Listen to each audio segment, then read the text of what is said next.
Hello दोस्तों, good evening to all. दोस्तों, हम आपको आज मैथ सुपर सीरीज का नेक्स्ट पार्ट कराने वाले हैं। दोस्तों, आज की वीडियो में आपको प्रॉफिट एंड लॉस लाभ व हानि चैप्टर का पार्ट 3 कराऊंगा। दोस्तों, इससे पहले अगर आपने पार्ट 1 पार्ट 2 नहीं देखा है तो ज़रूर देखिए, क्योंकि वहीं से आपका बेसिक कंसेप्ट बिल्डअप होगा। दोस्तों, आज की वीडियो में आपको क्रय मूल्य, विक्रय मूल्य, कॉस्ट प्राइस और सेलिंग प्राइस के क्वेश्चन की बहुत ज़बरदस्त ट्रिक बताऊंगा कि कैसे आप उन्हें सेकंड्स में सॉल्व कर सकते हैं। दोस्तों, जैसा कि आप जानते हैं, पार्ट 1 पार्ट 2 में हमने आपको बोला था कि हम कोई भी फॉर्मूला इस चैप्टर में यूज नहीं करेंगे और सिर्फ आपको ट्रिक के माध्यम से इस पूरे चैप्टर को कंप्लीट कराने वाले हैं। चलिए दोस्तों, स्टार्ट करते हैं आज का हमारा part 3 profit and loss question number 1।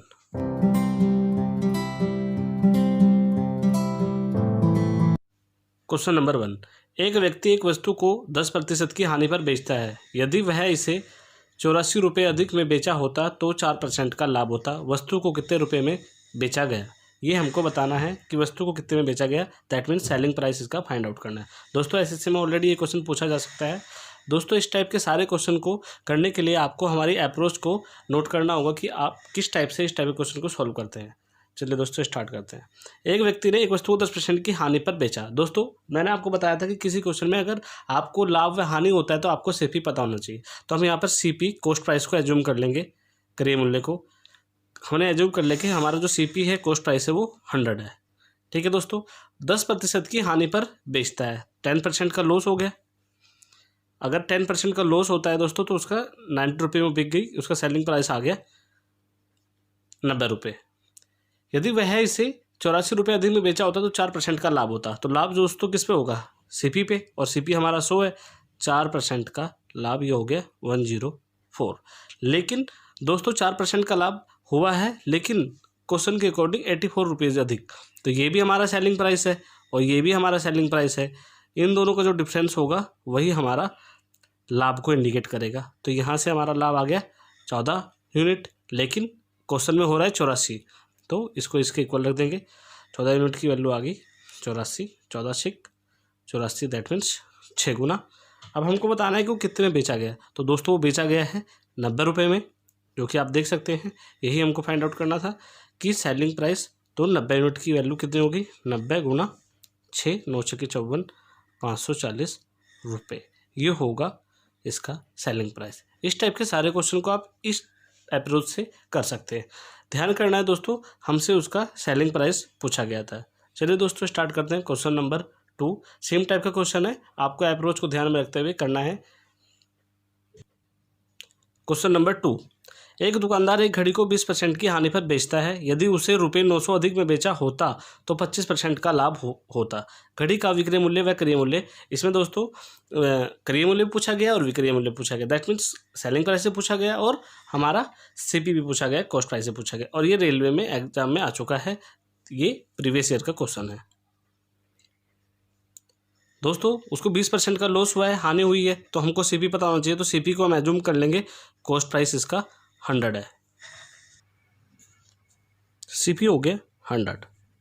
दोस्तों, 20% का लॉस होता है, हानि होता है 20% का, उसको लॉस हो गया, तो ये हो गया 80। अब दिया गया यदि उसे वह 900 रुपये अधिक में बेचा होता तो 25% का लाभ होता। तो 25% का लाभ होता है किस कंडीशन में, जब 900 रुपये अधिक में बेचा जाता है। तो 25% का उसको लाभ हो गया, तो ये हो गया 125। लेकिन कब, जब 900 रुपये अधिक में, तो डिफरेंस होगा, ये हमारा सेलिंग प्राइस आ गया 40 और ये आ गया इसका 45 यूनिट। लेकिन क्वेश्चन के अकॉर्डिंग 900 रुपये अधिक में हो रहा है, तो वो 45 इजिकल टू 900, और यहाँ से इसको डिवाइड करेंगे 45 दूनी 90, 20 गुना, दैट मीन्स 20 टाइम्स। अब हमको बताना है घड़ी का विक्रय मूल्य और क्रय मूल्य बताना है। तो सीपी हमने इसका माना दोस्तों 100, लेकिन वो कितना गुना है, 20 गुना। इस 20 किस में गुना कर देंगे, ये आ जाएगा 2000 रुपये।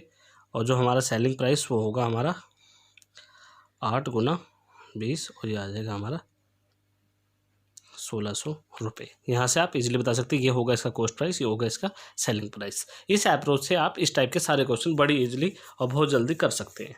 चलिए दोस्तों, स्टार्ट करते हैं आज का क्वेश्चन नंबर 3। वो एक बिल्कुल डिफरेंट कंसेप्ट पे है। Question number 3।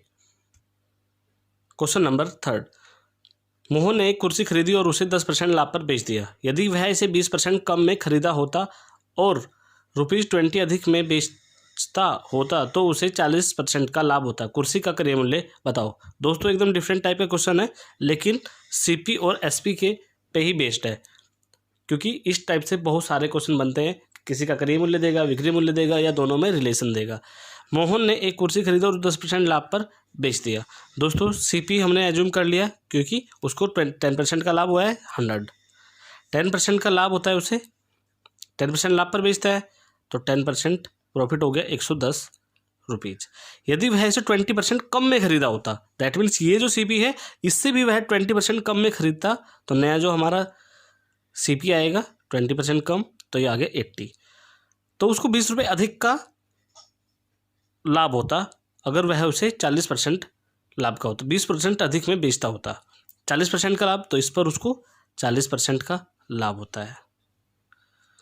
ठीक है दोस्तों, तो यहाँ से हम इसको निकाल लेंगे। 80 का 40% निकाल लेंगे, इजीली आप ऐसे करके निकाल सकते हैं। 80 का 40%, 20 से 2 8 चौक 32, तो यानी कि 32 रुपये एक्स्ट्रा, तो 80 में जोड़ देंगे 112। लेकिन हमारे क्वेश्चन के अकॉर्डिंग आ रहा है 110, तो दोनों का डिफरेंस 2 यूनिट हो गया, और वो 2 यूनिट इक्वल है 20 रुपीज़ के, क्योंकि उसको 20 रुपीज़ अधिक में बेचता होता। तो 1 यूनिट हो गया 10 का, यहाँ से डायरेक्टली आप इससे डिवाइड करेंगे तो 1 यूनिट बराबर 10। और हमसे पूछा गया कुर्सी का क्रय मूल्य।